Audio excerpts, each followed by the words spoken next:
হযরতে তুফাইল রাদিয়াল্লাহু তাআলা আনহু বলেন, জেরানা নামক জায়গার মধ্যে সাহাবীদেরকে নিয়ে নবী গোশত কেটে কেটে বন্টন করে দিতেছেন। তখন একজন বৃদ্ধা মহিলা আমার দিনের নবীর দরবারে এসে গেলেন। আসার সাথে সাথে নবী নিজে দাঁড়ায় গেলেন, নবীর দামি চাদর মুবারক এইভাবে বিছায়া দিলেন। মহিলা কোনো প্রশ্ন ছাড়াই নবীর চাদর মুবারকে দিয়ে বসে গেল। সাহাবীরা আশ্চর্য হলো, ওই মহিলাকে যেই নবীর দরবারে কথা বলতে ভয় হয়, দাঁড়াইতে ভয় হয়, ওই নবীর দরবারে ওই মহিলা বিনা প্রশ্নেতে টাস করে অনুমতি ছাড়াই চাদর মুবারকে বসে গেল। হযরতে তুফাইল রাদিয়াল্লাহু তাআলা আনহু বলেন, সাহাবীরা ওই মহিলাকে নবীর দাবি চাদর মুবারকে বসে গেল রে। ওই মহিলাকে সাহাবীরা বলে, তুফাইল উনি কে জানোনি? নবী নিজের মায়ের দুধকে লালিত পালিত হতে পারেন নাই। উনি নবীর দুধ মা হালিমাতুস সাদিয়া। আল্লাহু আকবার বলেন না। উনি হলেন নবীর দুধ মা হালিমাতুস সাদিয়া। নবীর দুধ মাকে কত কদর করেছেন, দুধ মাকে কত সম্মান দেখাইছেন। গর্ভধারিণী মায়ের সম্মান আসেনি, বাবা আর আসেনি, জোরে বলে আসেনি। কত দুধ খাইছো রে কেউন্দার মুসলিম জনতা, কত দুধ মায়ের খাইছো জানোনি? তাফসীরে রুহুল মানিতে আল্লামা আলুসি বাগদাদি হানাফি রাহমাতুল্লাহ আলাইহি বলেন, সবচেয়ে কম দুধ যেই বাচ্চা খাইছে 2 বছরে, সবচেয়ে কম দুধ যেই বাচ্চা খাইছে, সবচেয়ে কম যেই দুধ খাইছে যেই বাচ্চা, তারপর 9.5 মণ দুধ পান করেছে। কত মানুষ মায়ের সেবা করে, বাবা সেবা করে, মা বলে ডাকে, বাবা বলে ডাকে। ইন্তেকালের পরে মা বাবার খেদমতের ব্যবস্থা আছে নি? নবী বলেন আছে রে যুবক। 5টা খেদমতের কথা নবী বলে দিয়েছে, 5টা খেদমতের কথা বলে দিয়েছেন নবী। 1 নম্বর খেদমত বলেছেন, বেশি বেশি করে তোমার মা বাবার জন্য দোয়া করো। আল্লাহ নিজে কোরআনে দোয়া শিখিয়ে দিয়েছেন, রব্বিরহামহুমা কামা রাব্বায়ানি সগীরা। এইভাবে দোয়া করতে আল্লাহ শিখিয়ে দিয়েছে। দিনের নবী বলেন, মা কবরের বাসিন্দা হয়েছেন, আল্লাহ গো তাদের গুনাহ তুমি মাফ করে দাও। আল্লাহ বলেন, যখন কোন সন্তান তার মা বাবার জন্য মাফ চাবে, আমার আল্লাহ খুশি হইয়া তার মাকে মাফ করে দিবে, বাবাকে দিবে, সন্তানের জীবনের গুনাহ মাফ করে দিবে। সুবহানাল্লাহ বলে না, আর জোরে বলে। 3 নম্বর খেদমতের কথা নবী বলেছেন। 3 নম্বর খেদমত বলেন, মা বাবার কোনো ওসিয়ত থাকলে, মা বাবার ঋণ থাকলে তুমি পরিশোধ করো, ওসিয়ত থাকলে পূরণ করো, ঋণ থাকলে পরিশোধ করো, খেদমতের সওয়াব পাবে। 4 নম্বর, মা বাবার রেখে যাওয়া আত্মীয়র সাথে ভালো সম্পর্ক রাখো। বোনের বাড়ি, ফুফির বাড়ি, খালার বাড়ি, নানার বাড়ি, মামার বাড়ি, এইরকম রেখে যাওয়া আত্মীয়র সাথে ভালো সম্পর্ক রাখো। রাখলে মা বাবার খেদমতের সওয়াব পাবা। 5 নম্বর, মা বাবার বন্ধু বান্ধবের সাথে ভালো আচরণ করো। যদি করতে পারো মা বাবার খেদমতের সওয়াব পাবা। এক যুবক বলে, মায়ের নবীজি আমি বড় গুনাহ করে জীবন শেষ করে দিয়েছি, আমার কি ক্ষমার ব্যবস্থা হবে নি, তওবার ব্যবস্থা হবে নি? নবী বলেন, তোমার বাবা আসেনি? ইয়া রাসূলুল্লাহ আমার বাবা নাই। মা আসেনি? নাই। তোমার মায়ের বোন খালা আসেনি? হ্যাঁ ইয়া রাসূলুল্লাহ আমার খালা আছে। নবী বলেন, যাও যাও তোমার খালাকে খালা বলে ডাক দাও, আদর করো, খেদমত করো। খালা খুশি হইবে যখন, আমার আল্লাহ খুশি হইয়া তোমার জীবনের গুনাহ মাফ করবি। আরেক ব্যক্তি বলে, নবীজি আমি গুনাহ করেছি। নবী বলেন, মা আসেনি? নাই নাই নবী, আমার মা নাই, আমার বাবাও নাই গো নবী। নবী বলেন, তোমার মাও নাই, বাবাও নাই, তাহলে তোমার বাবার ভাই চাচা আছেনি? ইয়া রাসূলুল্লাহ আমার বাবার ভাই চাচা আছে। যাও চাচাকে চাচা বলে ডাক দাও, চাচাকে খেদমত করো, মহব্বত করো। চাচা যখন খুশি হয়ে যাবে, আমার আল্লাহ খুশি হইয়া তোমাকে মাফ করে দিবে। দিয়ার সুন্নাহ, সুন্নিয়তের সত্যবাণী মেহের। এই জন্য আমি বলি, যারা আমার নতুন প্রজন্ম আছো, যুবক বন্ধুরা, মা বাবার বেয়াদব সন্তান হয়ো না, মা বাবার সাথে নাফরমানি করিও না রে। যারা মেয়েরা আছো, মা বাবার সাথে নাফরমানি করিও না। মা খুশি, আরশের মালিক খুশি, বাবা খুশি, আল্লাহ খুশি। দিনের নবী বলেন, যেই সন্তানের প্রতি মা বাবা খুশি হইয়া রাতের বেলা ঘুমাইলো, সন্ধ্যা বেলা ঘুমাইলো, সকালবেলা খুশি হইয়া আবার ঘুম থেকে উঠলো। বাবা পিতামাতার কত আলোচনার জন্য বলেছেন, এই জন্য ডাইরেক্ট শর্ট সময় আমি বলে দিতেছি।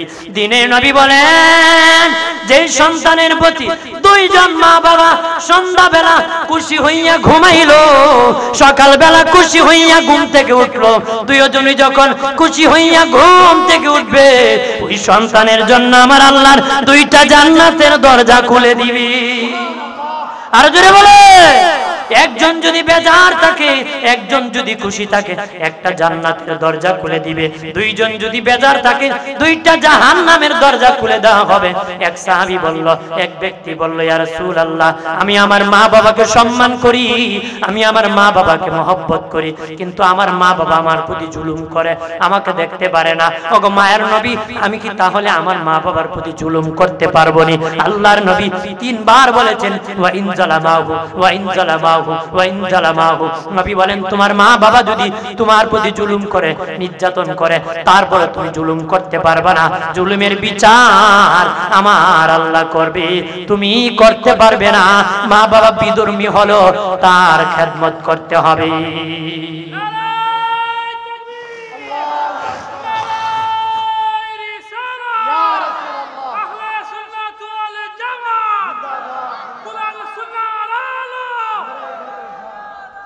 আমার বানের বাবাজি, অদুষ্ট বুজুর্গরা খেয়াল করেন ভালো করিয়া, মা বাবা যদি বিধর্মীয় হয়, তার বড় খেদমত করতে হবে। কথা বলেন ঠিক কিনা? হযরত আবু বকর সিদ্দিক রাদিয়াল্লাহু তাআলা আনহু ইসলাম গ্রহণের আগে একটা বিয়ে করেছিলেন। ওই বিবির গর্ভ থেকে একজন মেয়ে হয়েছিলেন, যার নাম আসমা বিনতে আবু বকর। ওই আসমা বিনতে আবু বকর একদিন নবীর কাছে আসিয়া বলে, ইয়া রাসূলুল্লাহ, আমার মা মুশরিকা, শিরক করে। আমি আসমার কাছে আসে, নবী আল্লাহকে মানে না, আপনার রাসূলকে মানে না গো নবীজি। ইয়া রাসূলুল্লাহ, আমার মা মুশরিকা, তার সাথে আমি কেমন আচরণ করতে পারি?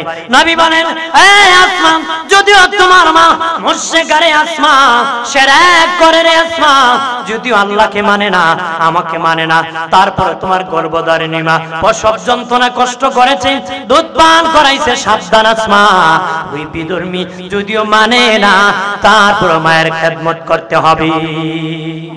আরেক ব্যক্তি আসিয়া বলে, নবী আমার মার বড় বদমেজাজ গো নবী। নবী বলেন, তুমি যখন পেটে ছিলা, তোমার কি তোমার মার বদমেজাজ ছিল নি? সে কথা বলে না, সে বলে, হুজুর সত্যই আমার মার বদমেজাজ। নবী বলেন, যখন প্রসব করেছিল, কষ্ট দিয়ে করেছিল, তখন কি কোনো বদমেজাজ ছিল নি? সে বলে, হুজুর সত্যই আমার মার বদমেজাজ। নবী বলেন, তোমার মা তোমাকে দুধ পান করাইছে, তোমার মা তোমাকে পায়খানা প্রস্রাব পরিষ্কার করেছে, মেহনত করেছে, তখন কি বদমেজাজ ছিল নি? ইয়া রাসূলুল্লাহ, সত্যই আমার মার বড় বদমেজাজ। নবী বলেন, তোমার মার এই কষ্টের ফল কি তুমি কিছু দিয়েছো নাকি? আমি সব আদায় করে দিয়েছি। কেমনে দিয়েছো? আমি খেদমতের ব্যবস্থা করেছি, মাকে নিয়ে হজ আমি করেছি। নবী বলেন, হ্যাঁ যুবক, এখন বুঝি তোমার মার বদমেজাজ, তখন তুমি পেটে ছিলা, তখন বদমেজাজ ছিল না। যখন তোমাকে প্রসব করেছে, তখন বদমেজাজ ছিল না। যখন দুধ পান করাইছে, তুমি কষ্ট দিয়েছো, তখন বদমেজাজ ছিল না। আর তুমি বলেছো হক আদায় করেছো রে যুবক, তুমি কি আদায় করেছো? তোমার মা তোমাকে প্রসব করতে যে যন্ত্রণা কষ্ট করেছে, ওই যন্ত্রণার হক আদায় করতে পারো নাই। আল্লাহু আকবার বলে না, এই যন্ত্রণার হক আদায় করতে পারো নাই। তুমি কিসের হক আদায় করেছো? মা বাবার সাথে নাফরমানি করিও না, না না, মা বাবার সাথে নাফরমানি করিও না রে, মা বাবার সাথে বেয়াদবি করিও না। এক যুবক ছেলে জিহাদের মাঠে যাবে, একজন বলল, ইয়া রাসূলুল্লাহ, সে তার মা বাবাকে কান্দায়া জিহাদে যাইতেছে, তার মা বাবা তাকে নিষেধ করেছে, মা বাবাকে কান্দায়া জিহাদে যাইতেছে। নবী কয়, যেমনি কাঁদায়া জিহাদে যাওয়ার জন্য আসো, বাড়ি যাও, মা বাবাকে খুশি করিয়া তুমি জিহাদে আসো, কান্দায়া জিহাদে যাও, তোমার কোনো লাভ হবে না রে। মা বাবাকে খুশি করে তুমি বাড়ি থেকে আসুরি। হযরতে আব্দুল্লাহ ইবনে ওমর বিয়ে করছে, দিনের নবীর কাছে আসিয়া বলেন, ইয়া রাসূলুল্লাহ নবী, আমার বিবি বড় ভালো, আমার সাথে কোনো দ্বন্দ্ব নাই, আমরা একজন আর একজনকে মহব্বত করি, ভালোবাসি, গো নবী করুক, মায়া মহব্বত আছে, কিন্তু আমার বাবা ওমর আমার বিবিকে দেখতে পারে না। আমার বাবা বলে তাকে নাকি তালাক দিয়ে দিতাম, তাহলে আমার বাবা খুশি, কিন্তু আমরা দুইজনের মধ্যে কোনো ঝগড়া নাই, মারামারি নাই, খুব ভালোবাসা আছে। বিবি রাখলে বাবা বেজার, কিন্তু আমাদের মধ্যে কোনো ঝগড়া নাই, আমার বিবি রাখবো না তালাক দিয়ে দিব। নবী বলেন, হ্যাঁ আব্দুল্লাহ ইবনে ওমর, যাও যাও বাড়ি যাও, তাড়াতাড়ি করে বাড়ি যাইয়া এখন যাইয়া তোমার বিবিকে তালাক দিয়ে তোমার বাবা ওমর ফারুককে তুমি খুশি করো। সুবহানাল্লাহ বলেন না। আমার কথায় বাড়ি যাইয়া 1 2 3 কইয়া লইন না। আমি তালাক দেওয়ার কথা বলতেছি না, গুরুত্ব বোঝানোর জন্য বলতেছি, গুরুত্ব বোঝানোর জন্য বলতেছি। বাবা মা বাবার কথায় বিবি ছাড়া যায়, বিবির কথায় মা বাবা ছাড়া যায় না রে। বহু নাফরমান আছে উত্তরের ঘরে পাখাইয়া সুন্দর সুন্দর খাবার খায়, মা পশ্চিমের ঘরের মধ্যে খুব স্বাভাবিক জীবন যাপন করতেছে, নিজে খায় আর কয় তোমার ছেলেকে আরেকজন নাই, তোমার ছেলে কমুকে পারে না, আমি শুধু দিমু, আমার কত প্যারা, তোমার প্যারা কত বুঝবা, একদিন বুঝবা মজা, যেদিন সাজা পাইবা বুঝিও কোনো লাভ হবে না রে। লাভ হবে? লাভ হবে না। এই জন্য অনুরোধ করে বলি, মা বাবার সম্মান করতে হবে। হযরতে তুফাইল রাদিয়াল্লাহু তাআলা আনহু থেকে হাদিস বর্ণিত, হযরতে তুফাইল রাদিয়াল্লাহু তাআলা আনহু বলেন, জেরানা নামক জায়গার মধ্যে সাহাবীদেরকে নিয়ে নবী গোশত কেটে কেটে বন্টন করে দিতেছেন। তখন একজন বৃদ্ধা মহিলা আমার দিনের নবীর দরবারে এসে গেলেন। আসার সাথে সাথে নবী নিজে দাঁড়ায় গেলেন, নবীর দামি চাদর মুবারক এইভাবে বিছায়া দিলেন। মহিলা কোনো প্রশ্ন ছাড়াই নবীর চাদর মুবারকে দিয়ে বসে গেল। সাহাবীরা আশ্চর্য হলো, ওই মহিলাকে যেই নবীর দরবারে কথা বলতে ভয় হয়, দাঁড়াইতে ভয় হয়, ওই নবীর দরবারে ওই মহিলা বিনা প্রশ্নেতে টাস করে অনুমতি ছাড়াই চাদর মুবারকে বসে গেল। হযরতে তুফাইল রাদিয়াল্লাহু তাআলা আনহু বলেন, হ্যাঁ সাহাবীরা, ওই মহিলাকে নবীর দাবি চাদর মুবারকে বসে গেল রে। ওই মহিলাকে সাহাবীরা বলে, তুফাইল উনি কে জানোনি? নবী নিজের মায়ের দুধকে লালিত পালিত হতে পারেন নাই, উনি নবীর দুধ মা হালিমাতুস সাদিয়া। আল্লাহু আকবার বলে না। উনি হলেন নবীর দুধ মা হালিমাতুস সাদিয়া। নবীর দুধ মাকে কত কদর করেছেন, দুধ মাকে কত সম্মান দেখাইছেন। গর্ভধারিণী মায়ের সম্মান আসেনি, বাবা আর আসেনি, জোরে বলে আসেনি। কত দুধ খাইছো রে কেউন্দার মুসলিম জনতা, কত দুধ মায়ের খাইছো জানোনি? তাফসীরে রুহুল মানিতে আল্লামা আলুসি বাগদাদি হানাফি রাহমাতুল্লাহ আলাইহি বলেন, সবচেয়ে কম দুধ যেই বাচ্চা খাইছে 2 বছরে, সবচেয়ে কম দুধ যেই বাচ্চা খাইছে, সবচেয়ে কম যেই দুধ খাইছে যেই বাচ্চা, তারপর 9.5 মণ দুধ পান করেছে। সবচেয়ে কম যে খাইছে তারপর 9.5 মণ দুধ পান করেছে। এই মায়ের দুধের মূল্য কেমনে দিবারে? জীবন দিয়ে দিল, মায়ের মূল্য দিতে পারবা না রে। মায়ের সাথে দুঃখ শেয়ার করিও না। মা তোমার জন্য মেহনত করেছে, তোমার জন্য ঢাকা থেকে আসতে ট্রেনের সিট পাই নাই গো মা, দাঁড়ায় আমার আসতে হইছে। এমন যন্ত্রণার কথা মায়ের সাথে শেয়ার করতে নবী নিষেধ করেছেন। মায়ের কোনো খেদমত করতে যদি কষ্ট পাও, নবী বলেছেন কষ্টের কথা শেয়ার করিও না, কারণ গর্ভধারণের কষ্টের কথা তোমার মা তোমার সাথে শেয়ার করে নাই, অসব যন্ত্রণার কষ্টের কথা তোমার মা তোমার সাথে শেয়ার করে নাই। সামান্য একটু কষ্ট করে ওই মায়ের জন্য এই কষ্টের কথা মায়ের সাথে শেয়ার করিও না রে। আমরা পারতাম না, দিতাম না, তোমার লাই দোয়া করতাম, এরকম আছে কিনা? জোরে বলেন আছে কিনা? আমার বানের বাবা দিনারে অনেকের মা বাবা কবরের বাসিন্দা হয়ে গেছে, কথা বলেন ঠিক কিনা? হয়ে গেছে কিনা? বনি সালমা গোত্রের একটা যুবক ছেলে নবীর কাছে আসিয়া বলে, নবী কত মানুষের মা আছে, কত মানুষের বাবা আছে, এমনও মানুষ আছে এক সময় মা বাবা ছিল, পকেটটা খালি ছিল, একটা ভালো জামা কিনে দিবে টাকা ছিল না, আঙ্গুর ফল দিবে টাকা ছিল না রে। এখন টাকার অভাব নাই, মাও নাই, বাবাও নাই, কথা হলো না। ওই বনি সালমা গোত্রের যুবক ছেলে বলে, নবী আমার মা নাই, বাবা নাই গো নবী, কত মানুষ মায়ের সেবা করে, বাবা সেবা করে, মা বলে ডাকে, বাবা বলে ডাকে, ইন্তেকালের পরে মা বাবার খেদমতের ব্যবস্থা আছে। নবী বলেন আছে রে যুবক, 5টা খেদমতের কথা নবী বলে দিয়েছে, 5টা খেদমতের কথা বলে দিয়েছেন নবী। 1 নম্বর খেদমত বলেছেন, বেশি বেশি করে তোমার মা বাবার জন্য দোয়া করো। আল্লাহ নিজে কোরআনে দোয়া শিখিয়ে দিয়েছে, রব্বিরহামহুমা কামা রাব্বায়ানি সগীরা।